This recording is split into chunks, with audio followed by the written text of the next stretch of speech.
Today on Campaign Check, the Institute for Fiscal Studies delivers its verdict on the political parties' manifestos. Labour and the Conservatives have presented very different tax and spending plans, but the IFS says neither of these men is levelling with the electorate. The Conservatives say they'll increase day-to-day spending on public services by a relatively modest £3 billion. That's allowed them to promise they will not increase income tax, national insurance or VAT. But the IFS say uncosted measures, including social care and capital spending on things like Northern Powerhouse Rail, mean they will have to spend more, leaving them with a choice of busting their budget or raising taxes.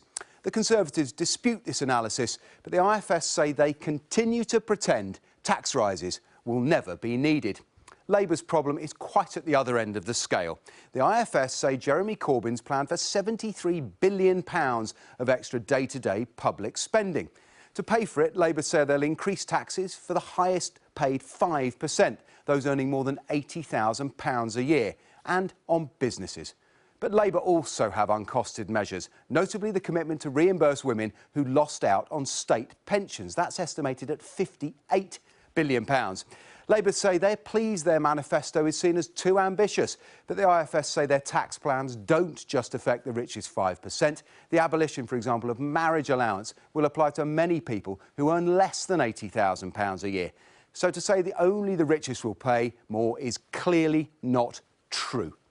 What does all of this mean for the national debt? The IFS say that under Labour's plans it would rise to more than 3/4 of national income.